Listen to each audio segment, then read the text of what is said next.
Marjorie Barreto may mensahe kay Jean Padilla, na kapatid ni Dennis Padilla tungkol sa mga post nito sa kasal ng kanyang anak na si Claudia Barreto. Jean Padilla. Si Jean, tsaka si Jennifer Padilla, na hindi taga dito ha. She lives abroad. Ano ba nirarant mo, Jean? First things first, Jean, no offense. You were not invited to the wedding. Si Mama lang at si Dennis. Kasi sa ranting niya, parang nagising pa siya ng 5 a.m. Mula Bulacan, pumunta pa siyang Alabang. Wala naman nagsabing gawin mo yon, Jean. Imbis na pinahinahon mo yung kapatid mo, inano pa niya eh. Finuel niya eh. Mas charged daw siya eh. Ang kwento ng mga pamangkin ko, siya pa, si Kuya, walang role, walang ganyan, walang, yung inaano niya, ina-agitate mo pa.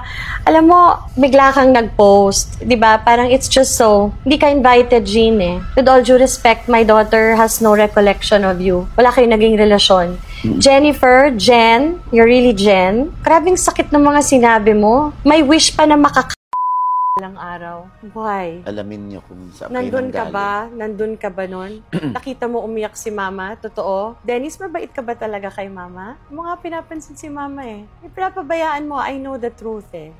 Wag mo kung Jean and Jen, kung inaano nyo, pinagtatanggol yung kapatid nyo, anak ko tong ginagano nyo. You're wishing on my children. Jean, ano pa yung sasabi mo? Yung mga karangyaan nyo, yung mga kayamanan, whatever. Jean, pinagtatrabahuan ng mga anak ko yan ah. Do not punish my children if their life is good. They work so hard for what they have, Jean. Really, talagang grabe ka. Grabe ka. Kayo alam nyo kung anong ginawa sa akin, alam nyo pagkukulang. Ano sabi nila? Dennis cries himself to sleep? Hindi pala ito invited at wala silang close relationship sa anak nito. Ikaw pupunta ka ba kung hindi ka invited sa isang kasal?